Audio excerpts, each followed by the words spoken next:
ಮಹಾದೇವಿ ಅಮ್ಮ ಶ್ರೀ ಚಕ್ರವಾಸಿನಿ ಮಹಾದೇವಿ ಅಮ್ಮ ಶ್ರೀ ಸಿಂಹವಾಹಿನಿ.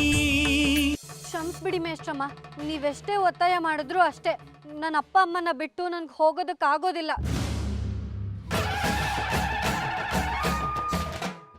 ನನ್ನ ಸಂಕಲ್ಪ ಏನು ಅಂತ ನಿನಗೆ ಈಗ ತಿಳಿಯುತ್ತೆ.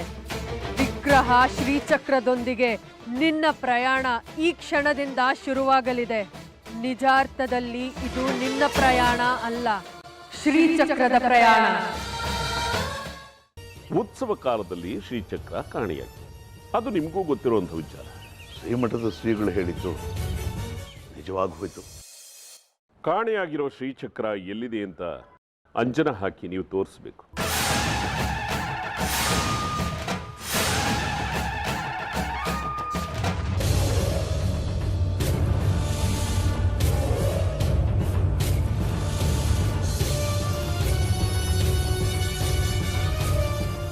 ಏನು ಹೇಳ್ತಿದ್ದೀರಿ ನೀವು? ಅಂಜನ ಹಾಕೋ ವಿದ್ಯೆ ನನಗೆ ಗೊತ್ತಿಲ್ಲ ದೇಶಕ್ಕೆ. ನನಗೆ ಗೊತ್ತಿರೋದು ಕವಡೆ ಹಾಕಿ ಬೇರೆಯವ್ರ ಭವಿಷ್ಯನ ಹೇಳೋದು. ಕವಡೆ ಹಾಕಿದ್ರೆ ಶ್ರೀಚಕ್ರ ಎಲ್ಲಿದೆ ಅಂತ ಗೊತ್ತಾಗೋದಿಲ್ಲ. ಅದಕ್ಕೆ ನಾನು ನಿಮ್ಮ ಹತ್ರ ಬೇಡ್ಕೊಳ್ತಾ ಇರೋದು. ನೀವೇನು ಹುಡುಗಾಟ ಆಡ್ತಿದ್ದೀರಾ ಶಾಸ್ತ್ರಿಗಳೇ? ಶ್ರೀಚಕ್ರ ಅಂದ್ರೆ ಏನು ತಿಳ್ಕೊಂಡಿದ್ದೀರಿ? ಅದೇನು ಸಾಮಾನ್ಯನೇ? ಅದು ಕಾಲಚಕ್ರ. ಎಲ್ಲೆಲ್ಲ ಸುತ್ತುತ್ತಿರುತ್ತೋ ಯಾರಿಗೆ ಗೊತ್ತೋ? ನಿಮಗೆ ಗೊತ್ತಾಗುತ್ತೆ, ನಿಮ್ಮ ತಾಯಿ ಚೌಡೇಶ್ವರಿಗೆ ಗೊತ್ತಾಗುತ್ತೆ. ನೀವು ಪ್ರಶ್ನೆ ಹಾಕಿದ್ರೆ ಆ ತಾಯಿ ಚೌಡೇಶ್ವರಿ ವಿಶ್ವ ದರ್ಶನನೇ ಮಾಡಿಸ್ತಾಳೆ. ಈಗ ಶ್ರೀಚಕ್ರ ಎಲ್ಲಿದೆ ಅಂತ ನನಗೆ ಗೊತ್ತಾಗಬೇಕು. ಪ್ರಶ್ನೆ ಹಾಕಿ ಆ ನಿಮ್ಮ ಪೂಜಾ ತಾಯಿ ಚೌಡೇಶ್ವರಿಗೆ. ನೀವು ತಪ್ಪು ಮಾಡ್ತಾ ಇದ್ದೀರಿ ವಿರೂಪಾಕ್ಷ ಶಾಸ್ತ್ರಿಗಳೇ. ಶ್ರೀಚಕ್ರ ಅದು ಸಾಮಾನ್ಯವಾದದ್ದಲ್ಲ. ಅದು ಅದ್ರ ಪಾಡಿಗೆ ಅದು ಸುರಕ್ಷಿತವಾಗಿ ಎಲ್ಲೋ ಒಂದು ಕಡೆ ಇರುತ್ತೆ. ಅದ್ರ ಗೊಡವೆ ನಿಮಗೆ ಯಾಕೆ? ಮಾತು ಕೊಟ್ಟಿದ್ರೆ ನಾನು ಕೇಳಿದ್ದನ್ನು ನಡೆಸ್ಕೊಡ್ತೀನಿ ಅಂತ. ಬದಲಿಗೆ ಬ್ರಹ್ಮಸೂತ್ರವನ್ನು ನಿಮ್ಮ ಕೈಗೆ ಕೊಟ್ಟಿದ್ದೀನಿ. ಸರಿ, ಪ್ರಶ್ನೆ ಹಾಕ್ತೀನಿ. ಆದರೆ ಒಂದು ಕರಾರು. ಹೇಳಿ, ಅದೇನು ಅಂತ? ನೀವು ನಡೆಸಲೇಬೇಕು. ಸಾಧ್ಯವಾಗೋದಾದ್ರೆ. ನಾನು ಪ್ರಶ್ನೆ ಹಾಕಿದ ಕೂಡಲೇ ತಾಯಿ ಚೌಡೇಶ್ವರಿ ಅದರ ದರ್ಶನ ಕೊಡಿಸ್ತಾಳೆ. ಆನಂತರ ನೀವು ಅದನ್ನು ದಕ್ಕಿಸ್ಕೊಳ್ಳೋಕೆ ಪ್ರಯತ್ನ ಪಡ್ತೀರಿ. ನನಗೆ ಚೆನ್ನಾಗಿ ಗೊತ್ತಿದೆ ಅದು. ಒಂದು ವೇಳೆ ಶ್ರೀಚಕ್ರವೇನಾದರೂ ನನ್ನ ಕೈ ಸಿಕ್ಕರೆ ಅದನ್ನು ಕೂಡಲೇ ಅಮ್ಮನವ್ರ ಸನ್ನಿಧಾನಕ್ಕೆ ತಗೊಂಡೋಗಿ ಪೀಠದಲ್ಲಿಡ್ತೀನಿ. ಅದನ್ನು ನಾನು ಸ್ವಾರ್ಥಕ್ಕೆ ಬಳಸ್ಕೊಳ್ಳೋದಿಲ್ಲ ಅಂತ ಮಾತು ಕೊಡಿ ಅಂತ ನಾನೇ ನಿಮ್ಮನ್ನು ಕೇಳೋದಿಲ್ಲ. ಆದರೆ ಭರವಸೆ ಕೊಡಿ ಸಾಕು. ನೀವು ನನಗೆ ಆಜ್ಞೆ ಮಾಡೋ ಹಾಗಿಲ್ಲ ದೇಶಕ್ರೆ. ನಾನು ನಿಮ್ಗೆ ಆಜ್ಞೆ ಮಾಡ್ತಿಲ್ಲ, ವಿನಂತಿಸ್ಕೊಳ್ತಿದ್ದೀನಿ. ಹಾಗಾದ್ರೆ ನೀವು ಕೊಟ್ಟ ಮಾತಿಗೆ ತಪ್ತೀರಾ? ಶೃಂಗೇರಿ ಶಾರದಾ ಪೀಠದ ನುಡಿ ನಿಮ್ಮ ನಾಲಿಗೆ ಅಂತ ನೀವೇ ಹೇಳಿದ್ದೀರಿ. ನೋಡಿ, ಈಗಲೂ ನಾನು ಕೊಟ್ಟ ಮಾತಿಗೆ ನಾನು ಬದ್ಧ. ನಾನು ನಿಮ್ಮ ಮಾತು ನಡೆಸ್ಕೊಡ್ತೀನಿ, ಹಾಗೆ ನೀವು ನನ್ನ ಮಾತು ನಡೆಸ್ಕೊಡ್ತೀರಾ? ಹಾಗಾದ್ರೆ ನಿಮ್ಮ ಮಾತಿಗೆ ನೀವು ತಪ್ತೀರಿ ಅಂತ ಆಯ್ತು. ಇಲ್ಲ, ನಾನು ಕೊಟ್ಟ ಮಾತಿಗೆ ಯಾವತ್ತೂ ಬದ್ಧನಾಗೇ ಇರ್ತೀನಿ. ನಾನಿಟ್ಟ ಬೇಡಿಕೆಯನ್ನು ನೀವು ಈಡೇರಿಸೋ ನಿರ್ಧಾರ ತಗೊಂಡ ಗಳಿಗೆಯಲ್ಲೇ ನಾನು ನಿಮಗೆ ಶ್ರೀಚಕ್ರದ ಸುಳಿವನ್ನು ತೋರಿಸ್ತೀನಿ. ನನ್ನ ಮೇಲೆ ಅಪಾರ ಕರುಣೆ ಇಟ್ಟು ಈ ಬ್ರಹ್ಮಸೂತ್ರವನ್ನು ನನ್ನ ಕೈ ಕೊಟ್ಟಿದ್ದೀರಿ. ಇದನ್ನು ತಿಳ್ಕೊಳ್ಳೋದ್ರಲ್ಲೇ ಆಯುಷ್ಯೆಲ್ಲ ಮುಗಿದು ಹೋಗುತ್ತೆ. ಇನ್ನೇನು ಬೇಕಿಲ್ಲ ಈ ಜೀವಕ್ಕೆ. ಈ ಗ್ರಂಥನ ನಿಮ್ಮ ಕೈ ಕೊಟ್ಟು ನಾನು ಮೋಸ ಹೋದೆ. ಮೋಸಗಾರ ತಾನೇ ಮೋಸ ಹೋದೆ ಅಂತ ಕೊರಗ್ತಿದ್ದೀರಲ್ಲ. ಈ ಗ್ರಂಥದ ಆಸೆ ತೋರಿಸಿ ನನ್ನಿಂದ ಅದೆಷ್ಟು ಅಪಚಾರಗಳನ್ನು ಮಾಡಿಸಿದ್ರಿ ಸ್ವಲ್ಪ ನೆನಪಿಸ್ಕೊಳ್ಳಿ. ಈಗಲೂ ಕೊರಗಬೇಡಿ. ಈ ಗ್ರಂಥನ ನೀವೇ ಇಟ್ಕೊಳ್ಳಿ.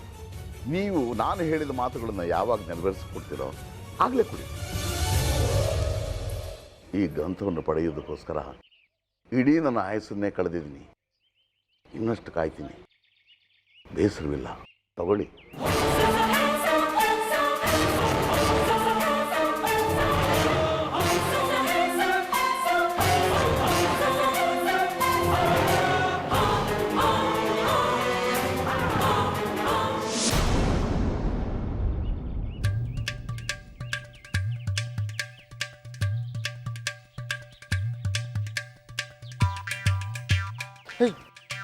ಏಯ್, ಎಷ್ಟೊತ್ತ ಕಾಯ್ದು ನಿನ್ನ?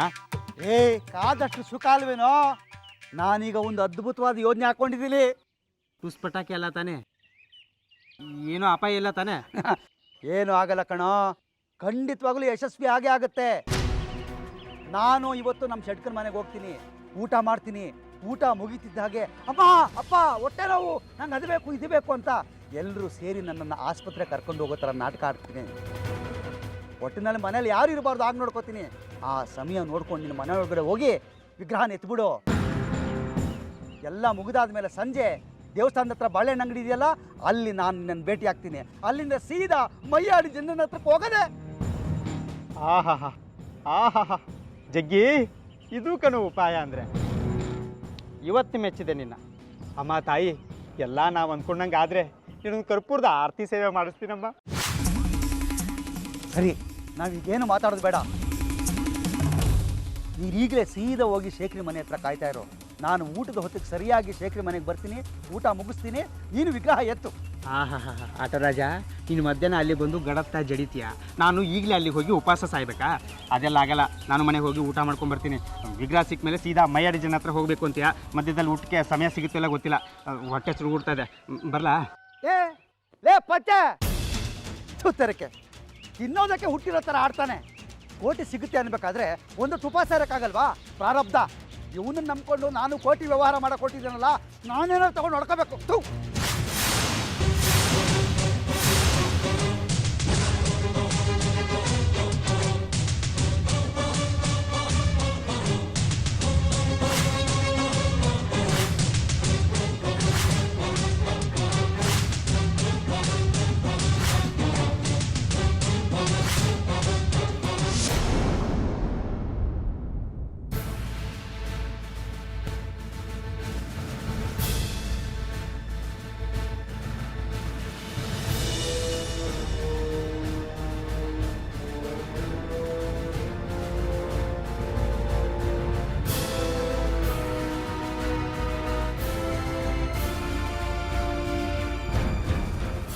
ಏನ್ರಿ ಇದು?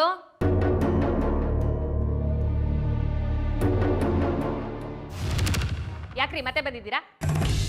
ಏನೇ ಇದು? ಹೆಂಡತಿ ಆದವಳು ಕೇಳೋ ಪ್ರಶ್ನೆನಾ ಇದು? ಹೆಂಡತಿದ್ದೀರಲ್ಲ ತಮ್ಮ ಗಂಡಂದ್ರು ಮನೇಲೇ ಇರಲಿ ಅಂತ ಬಯಸ್ತಾರೆ. ಅಂಥದ್ರಲ್ಲಿ ನಾನು ಬಂದರೆ ಯಾಕೆ ಬಂದ್ರಿ ಅಂತ ಕೇಳ್ತೀಯಲ್ಲೇ, ನ್ಯಾಯ ಏನೇ ಇದು? ಹೆಂಡತಿಗೆ ತಕ್ಕ ಗಂಡ ಆಗಿದ್ದಿದ್ರೆ ನಾನು ಕೇಳ್ತಿರ್ಲಿಲ್ಲ. ನಿಮ್ ಜೊತೆ ಹೆಣಿಗೆ ಸಾಕಾಗಿದೆ ನನಗೆ. ಯಾಕಾದ್ರೂ ಕಣ್ಣೆದುರುಗಡೆ ಬರ್ತಿರೋ ಅಂತ ಅನ್ಸುತ್ತೆ. ಅನಸೂಯೆ, ಅಹಲ್ಯೆ, ದ್ರೌಪದಿ, ಸೀತೆ, ಸಾವಿತ್ರಿ ಅಂತ ಪಂಚ ಮಹಾಪತಿವ್ರತೆಯರ ನಂತರ 6ನೇ ಪತಿವ್ರತೆ ಸುನಿತಾದೇವಿ ನೀನೇ ಆಗ್ತೀಯಾ? ಸೂರ್ಯ ಚಂದ್ರ ಇರೋವರೆಗೂ ನಿನ್ನ ಹೆಸರು ಅಜರಾಮರವಾಗಿರುತ್ತೆ ಅಂತ ತಿಳ್ಕೊಂಡಿದ್ದೆ. ಆದ್ರೆ ನೀನು ನಿನ್ನ ಬಾಯಿಗೆ ಪರಂಗಿಕಾಯಿ ಹಾಕ, ಕರಿಯಳು ಹಾಕ, ನಿನ್ನನ್ನು ಪತಿವ್ರತೆ ಪಟ್ಟದಿಂದ ಕೆಳಗಿಳಿಸಿದ್ದೀನಿ ಕಣೆ. ಓಹೋ, ಇವರೇನು ಮಹಾರಾಜ ನನ್ನನ್ನು ಮಹಾರಾಣಿ ಪಟ್ಟದಿಂದ ಕೆಳಗಿಳಿಸೋದಕ್ಕೆ? ಏನ್ ಬೇಕಾದ್ರೂ ಬೈಕೊಳೆ, ಆದ್ರೆ ಇಲ್ಲಿಗೆ ಯಾಕೆ ಬಂದಿದ್ದೀರಾ ಅದನ್ನ ಮೊದಲು ಹೇಳಿ. ನಿನಗೇನೆ ಹೇಳಬೇಕು? ನಿಂದ ಈ ಮನೆ ಮಾತೃ ಸ್ವರೂಪಿಯಾದ ನಮ್ಮ ಅತ್ತಿಗೆ ಮನೆಗೆ ಬಂದಿದ್ದೀನಿ. ಅವರೇ ಏನು ಕೇಳಲ್ಲ ನನ್ನನ್ನು. ಅಂಥದ್ರಲ್ಲಿ ನಿಂದೇನೆ ವರಾತ? ನಾಚಿಕೆ ಮಾನ ಮರ್ಯಾದೆ ಎಲ್ಲ ಬಿಟ್ಟು ಓಡಾಡ್ತೀರಲ್ರಿ. ಕಂಡೋರ್ ಮನೆಗೆ ಬಂದು ಚಾಂಡ ಹೂಡಿದಿರಲ್ಲ, ಎಂಥ ಜನ್ಮ ನಿಮ್ದು. ಈಗ ನೀನಿರೋದು ಬೇರೆಯವ್ರ ಮನೆಯಲ್ಲೇ ಅಮ್ಮಣ್ಣಿ.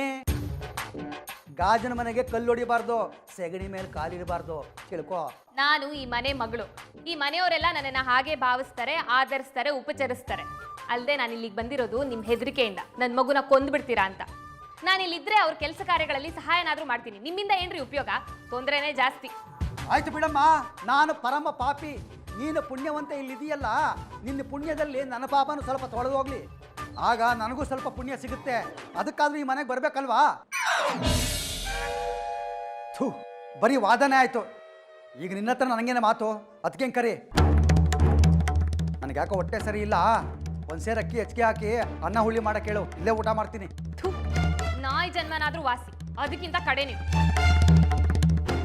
ಹೇ, ನೀನು ನನ್ನ ನಾಯಿಯನ್ನು, ಗೂಬೆಯನ್ನು, ಹಂದಿಯನ್ನು, ಕೊಚ್ಚೆ ಹುಳನ್ನು ಏನು ಬೇಕಾದ್ರೂ ಅನ್ಕೊಳ್ಳೆ. ಕೆಲವನ್ನ ಗಳಿಸ್ಕೋಬೇಕಾದ್ರೆ ಇಂಥ ಅವಮಾನಗಳನ್ನು ಸಹಿಸ್ಕೋಬೇಕಾಗುತ್ತೆ. ಕಣ್ಣು ಮುಂದೆ ಕೋಟೆ ಕಾಡ್ತಾ ಇರಬೇಕಾದ್ರೆ ಕಿವಿ ಹಾಗೆ ಮುಚ್ಕೊಂಡ್ಬಿಡ್ಬೇಕು. ಈಗ ನಾನು ಮಾಡ್ತಾ ಇರೋದು ಅದನ್ನೇ.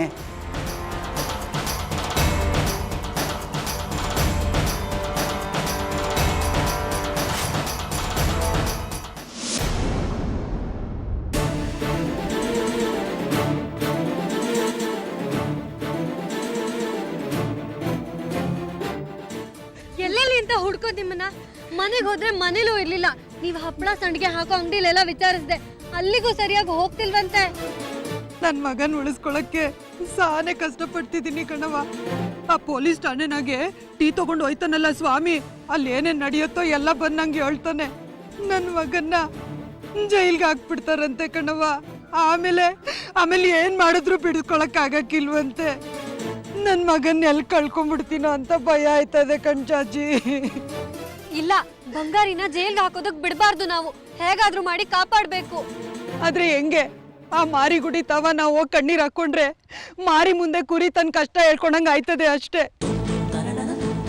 ಹೆಂಗಾರ ಮಾಡಿ ಬಂಗಾರಿ ನಾವು ಬಿಡಿಸ್ಕೊಂಡ್ ಬಂದ್ರು ಈ ಊರ್ನಾಗೆ ಅವನನ್ನ ಬಚ್ಚಿಟ್ಕೊಂಡು ಪಾರ್ ಮಾಡಕ್ ಸಾಧ್ಯವ? ನನ್ ಮಗ ಕೈ ತಪ್ಪು ಹೋಯ್ತಾನೆ ಜಾಜಿ, ನನ್ ಮಗ ಕೈ ತಪ್ಪು ಹೋಯ್ತಾನೆ. ನೀವ್ ಸ್ವಲ್ಪ ಸಮಾಧಾನವಾಗಿರಿ, ಏನಾದ್ರೂ ಯೋಚನೆ ಮಾಡೋಣ. ನೀವ್ ಹೀಗೆ ಅಳ್ತಾನೆ ಇದ್ರೆ ನೋಡ್ದವ್ರಿಗೆ ತಮಾಷೆ ತರ ಕಾಣಿಸ್ತೀರಾ. ಮೊದ್ಲು ಅಳೋದನ್ನ ನಿಲ್ಸಿ. ಏನ್ ಯೋಚನೆ ಮಾಡಿದ್ರೆ ಏನವ್ವ, ನನ್ ಮಗನ್ ಉಳಿಸ್ಕೊಳ್ಳೋ ದಾರಿ ಎಲ್ಲ ಮುಚ್ಚೋಗೈತಲ್ಲ. ಒಂದ್ ಕೆಲ್ಸ ಮಾಡೋಣ, ಈ ಊರಲ್ಲಿದ್ರೆ ತೊಂದ್ರೆ ಅಲ್ವಾ? ನನ್ ಬಂಗಾರಿನ ನಮ್ ತಾಂಡಕ್ ಕರ್ಕೊಂಡು ಹೋಗ್ತೀನಿ. ಅಲ್ಲಿ ನಮ್ಮ ಅಪ್ಪಯ್ಯ ಇದ್ದಾನೆ, ನಮ್ಮ ಊರಿನ ಜನ ಇದ್ದಾರೆ, ಅವರೆಲ್ಲ ನಮ್ಮನ್ ಕಾಪಾಡ್ತಾರೆ. ಅಲ್ಲಿದ್ರೆ ಯಾರ ಕಣ್ಣಿಗೂ ಬೀಳೋದಿಲ್ಲ. ಎಲ್ಲ ಸರಿ ಹೋದ್ಮೇಲೆ ನಿಮ್ಮನ್ನು ಅಲ್ಲಿಗೆ ಕರ್ಕೊಂಡು ಹೋಗ್ತೀನಿ. ಈಗ ಹೊಸಿ ನೆಮ್ಮದಿ ಆಯ್ತು ಕಣವ ನಿನ್ ಮಾತು ಕೇಳಿ. ನನ್ನ ಕತೆ ಬಿಡು, ಹೆಂಗಾದ್ರೂ ನನ್ನ ಮಗ ಉಳ್ಕೊಂಡ್ರೆ ಸಾಕು. ಅದ್ ಸರಿ, ಈಗ ಬಂಗಾರಿನ ಆಸ್ಪತ್ರೆಯಿಂದ ಪಾರ್ ಮಾಡೋದು ಹೆಂಗೆ? ಅದನ್ನೇ ಯೋಚನೆ ಮಾಡ್ಬೇಕಿವಾಗ. ಅಮ್ಮನವ್ರಿದ್ದಾರೆ, ಅವರೇ ದಾರಿ ತೋರಿಸ್ತಾರೆ. ಬನ್ನಿ ಹೋಗೋಣ.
ಎಷ್ಟುದ್ದ ಇರ್ಬೋದು ಈ ಮಹಾತಾಯಿ ಕೋಟಿ ಅಮ್ಮನವರು?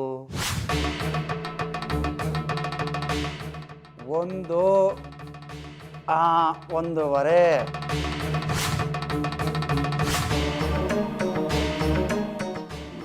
ಯಾವ ಡಬ್ಬದಲ್ಲೇ ಹಾಕೋದು ಅಮ್ಮನವ್ರನ್ನ?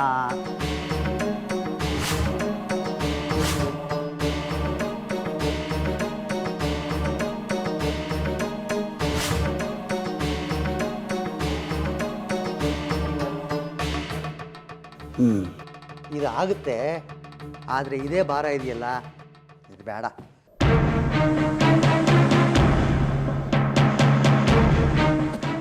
ಇದು ಕಿತ್ತೇ ಹೋಗಿದೆ. ಇದು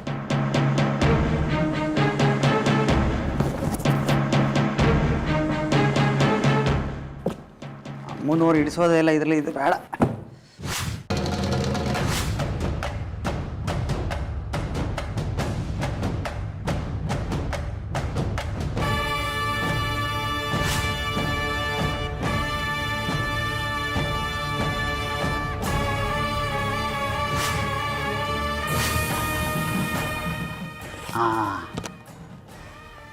ಈ ಡಬ್ಬ ಸರಿಯಾಗಿದೆ. ಹೇಗಿದ್ರು ಹಳೇದಾಗಿದೆ, ಯಾರಿಗೂ ಅನುಮಾನ ಬರಲ್ಲ. ಸರಿಯಾದ ಸಮಯ ನೋಡಿ ನಮ್ಮ ಕೋಟಿ ಅಮ್ಮನವ್ರನ್ನ ಇದರಲ್ಲಿ ಮಲಗಿಸ್ಬೇಕು. ಅಮ್ಮ ಕೋಟಿ ತಾಯಿ, ನಿನಗೋಸ್ಕರ ಇದೆಲ್ಲ ವ್ಯವಸ್ಥೆ ಮಾಡ್ತಾ ಇರೋದು. ದೇವಸ್ಥಾನಗಳಲ್ಲಿ ದೇವರುಗಳಿಗೆ ಎಷ್ಟೇ ಅಭಿಷೇಕ ಅಲಂಕಾರ ಮಾಡಿ, ಎಷ್ಟೇ ವಜ್ರ ವೈಡೂರ್ಯಗಳನ್ನು ಪೇರಿಸಿದ್ರೂ ಕಡೆಗೆ ಅವ್ರನ್ನ ಬೀಗ ಹಾಕಿ ಕೂಡಾಕೋದು.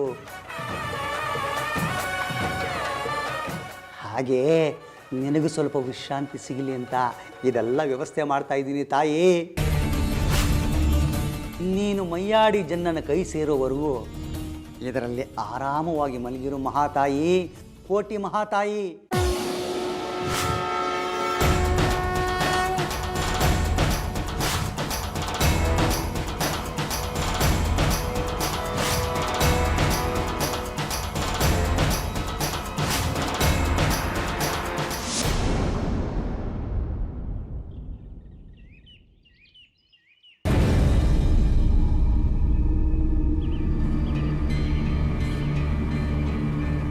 ಇದೇನವ ಇದು?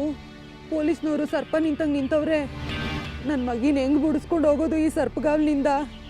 ಈ ಪೊಲೀಸ್ನವ್ರಿಗೆ ಚಳ್ಳೆ ಹಣ್ಣು ತಿನ್ನಿಸಿ ಬಂಗಾರಿನ ಹೇಗಾದರೂ ಮಾಡಿ ಪಾರು ಮಾಡಬೇಕು. ಇದಕ್ಕೆ ಮುಂಚೆ ಯಾವಾಗಾರ ನೀವು ಆಸ್ಪತ್ರೆಗೆ ಬಂದಿದ್ರಾ? ಹ್ಞೂ ಕಣವ, ಬಂಗಾರಿ ಸತ್ತೋದ ಅಂತ ಹೇಳಿದ್ರಲ್ಲ, ಅವನು ನೋಡಿಕೊಂಡು ಎಣ್ಣದ ಮನೆ ತಾ ಹೋಗಿದ್ದೆ. ಅಲ್ಲಿ ಅವನು ಒಬ್ಬ ಬಂದು ನಿನ್ನ ಮಗ ಸತ್ತಿಲ್ಲ ಕಣವ, ಬದುಕಿದೋನೆ ಅಂತ ಹೇಳ್ದ. ಬದುಕಿರೋ ನನ್ನ ಬಂಗಾರಿನ ನೋಡಿ ಖುಷಿಯಾಗಿ ಆಸ್ಪತ್ರೆ ತುಂಬ ಕೂಗಾಡ್ಬಿಟ್ಟಿದೆ. ಅದು ಬಿಟ್ಟು ಬೇರೆ ಏನು ಬರುತ್ತೆ? ಖುಷಿ ಆದರೂ ಕೂಗಾಡ್ತೀರಾ, ದುಃಖ ಆದರೆ ಇನ್ನೂ ಕೂಗಾಡ್ತೀರಾ. ಅದು ಬಿಟ್ಟು ಬೇರೆ ಯಾವಾಗಾರ ಬಂದಿದ್ರಾ? ಹ್ಞೂ, ಒಂದೆರಡು ಕಿತ ಊಟ ಕೊಡಕ್ಕೆ ಅಂತ ಬಂದಿದ್ದೆ. ಹಾಗಿದ್ರೆ ಪೊಲೀಸ್ನವ್ರು ನಿಮಗೆ ಚೆನ್ನಾಗೇ ಪರಿಚಯ? ಇಲ್ಲ ಕಣವ, ಒಂದೊಂದು ಕಿತ ಒಬ್ಬೊಬ್ರು ಇರೋರು, ಯಾರು ಯಾವಾಗಿರ್ತಾರೆ ಅಂತ ತಿಳಿತಿರ್ಲಿಲ್ಲ. ಹೌದಾ? ಯಾಕೆ ಇವ್ರಿಗೆ ಹೇಳಿ ನನ್ನ ಮಂಗಿನ ಬಿಡಿಸ್ಬಿಡ್ಬೋದು ಅಂತನಾ? ಎಲ್ಲಿ ಬಿಡ್ತಾರವ್ವ, ಯಮಧರ್ಮನ್ ಬಾಗಿಲು ಕಾದಂಗೆ ಕಾಯ್ತವ್ರೆ. ನಮ್ಮ ಬಂಗಾರಿ ಎರಡೆರಡು ಅಪವಾದ ಮಾಡವನಂತೆ. ಒಂದು ಶಾಸ್ತ್ರಿಗಳಿಗೆ ಗುಂಡೊಡ್ದಿದ್ದು, ಇನ್ನೊಂದು ಶ್ರೀಚಕ್ರ ಕದ್ದವನಂತೆ. ಎಲ್ಲ ಕಡೆ ಸಿಕ್ಕಾಕೊಂಡ್ಬಿಟ್ಟವನೆ ನಮ್ಮ ಬಂಗಾರಿ. ನಾವು ಕೇಳಿದ್ರೆ ಬಿಟ್ಬಿಡ್ತಾರ? ಒಂದು ವೇಳೆ ಇವ್ರು ಬಿಟ್ರೆ ಆ ಮಾರಿಗುಡಿ ಇವ್ರನ್ನೇ ನೇಣಾಕ್ಬಿಡ್ತಾನೆ. ಮತ್ತೇನವ ಮಾಡೋದಿವಾಗ? ನನ್ನ ಮಗಿನ ಹೆಂಗನ ಬಿಡಿಸ್ಕೋಬೇಕಲ್ಲ. ಅಯ್ಯೋ, ಅದನ್ನೇ ಅಲ್ವಾ ಯೋಚನೆ ಮಾಡ್ತಾ ಇರೋದು. ದಯವಿಟ್ಟು ನೀವು ಗೊಳೋ ಅನ್ಬೇಡಿ. ನಿಮ್ಮ ಗೊಳೋ ಅನ್ನೋ ನಾಟಕನ ಬೇರೆ ಎಲ್ಲಾದರೂ ಇಟ್ಕೊಳ್ಳಿ. ಎಲ್ಲಾನು ಮನ್ಸ್ನಾಗೆ ಅದ್ಮಿಟ್ಕೊಂಡಿರೋಕ್ಕಾಯ್ತದ? ಒಂದೊಂದ್ಕಿತ ಹೊಟ್ಟೆ ಸಂಕಟ ಬಾಯಿಗೆ ಬರ್ತದೆ, ಏನು ಮಾಡಲಿ? ಬಾಯಿಗೆ ಬೀಗ ಹಾಕೊಂಡಿರಿ, ನಿಮ್ಮ ಮಗನ್ನ ತಪ್ಪಿಸಿ ಕರ್ಕೊಂಡು ಹೋಗೋವರೆಗೂ.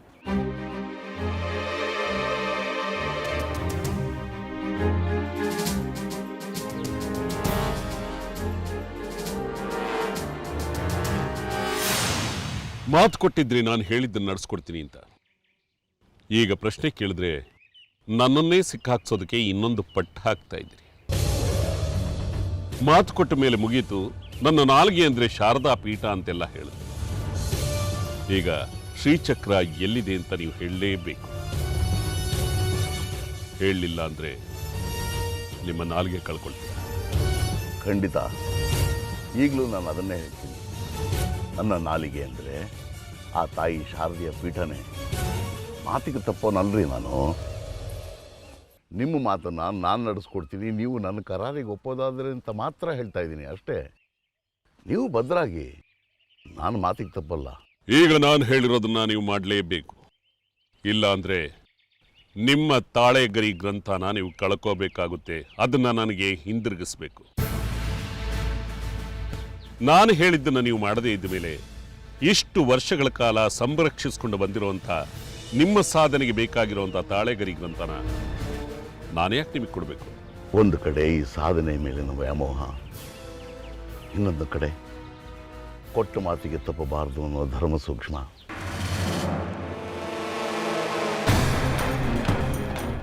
ಈ ತಾಳೆಗರಿ ಗ್ರಂಥನ ಕಳೆದುಕೊಳ್ಳೋಕ್ಕೂ ಇಷ್ಟ ಆಗ್ತಾ ಇಲ್ಲ, ಹಾಗೆ ಕೊಟ್ಟ ಮಾತನ್ನು ತಪ್ಪೋಕ್ಕೂ ಆಗ್ತಾ ಇಲ್ಲ. ಹಾಗಂತ ಆ ಶ್ರೀಚಕ್ರ ಎಲ್ಲಿದೆ ಅಂತ ತೋರಿಸ್ಕೊಟ್ರೆ ಅದು ನಿಮ್ಮಂಥ ದುಷ್ಟರ ಕೈಗೆ ಸಿಕ್ಕಿ ಇಡೀ ಮನುಕುಲದ ದುರಂತಕ್ಕೆ ಕಾರಣವಾಗುತ್ತೆ. ಇಡೀ ಈ ಸಮಾಜಕ್ಕಾಗೋ ಅನಾಹುತಕ್ಕಿಂತ ನನಗೊಬ್ಬನಿಗಾಗೋ ನ್ಯಾಯವೇ ವಾಸಿ. ಏನು ಹಾಗಂದ್ರೆ ದೇಶಿಕರೇ?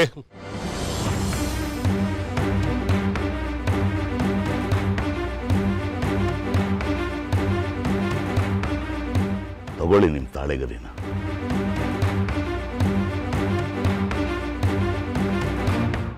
ತಪ್ಪು ಮಾಡ್ತಾ ಇದ್ದೀರಿ ದೇಶಿಕರೇ. ಎಷ್ಟು ವರ್ಷಗಳ ಕಾಲ ನಿಮ್ಮ ತಪಸ್ಸಿನ ಫಲ ನಿಮಗೆ ಬೇಡವೆ? ನೋಡಿ, ಇಂಥ ಒಳ್ಳೆ ಅವಕಾಶ ನಿಮಗೆ ಸಿಗೋದಿಲ್ಲ. ಇನ್ನೊಂದು ಸಾರಿ ಯೋಚನೆ ಮಾಡಿ. ಕ್ಷಮಿಸ್ಬಿಡಿ ವಿರೂಪಾಕ್ಷ ಶಾಸ್ತ್ರಿಗಳೇ, ನಾನು ನಿಮಗೆ ಕೊಟ್ಟ ಮಾತನ್ನು ಉಳಿಸ್ಕೊಳ್ಳೋಕ್ಕಾಗಲಿಲ್ಲ. ಸೋತಿದ್ದೀನಿ, ಒಪ್ಕೋತೀನಿ. ಆದರೆ ಶ್ರೀಚಕ್ರದ ರಕ್ಷಣೆಗೆ ನಂದು ಒಂದು ಅಳಿಲು ಸೇವೆ ಆಗಿದೆ ಅನ್ನೋ ಮಟ್ಟಕ್ಕೆ ನಾನು ಗೆದ್ದಿದ್ದೀನಿ. ಆದರೆ ಧರ್ಮ ರಕ್ಷಣೆಗೆ ಅಂತಲೇ ಇರೋ ಆ ಶ್ರೀಚಕ್ರ ನಿಮ್ಮಂಥ ದುಷ್ಟರ ಕೈಗೆ ಸಿಗದೇ ಇರಲಿ ಅಂತ ನಾನು ಆ ಮಹಾತಾಯಿನ ಕೇಳ್ಕೊಳ್ತೀನಿ. ಬರ್ತೀನಿ.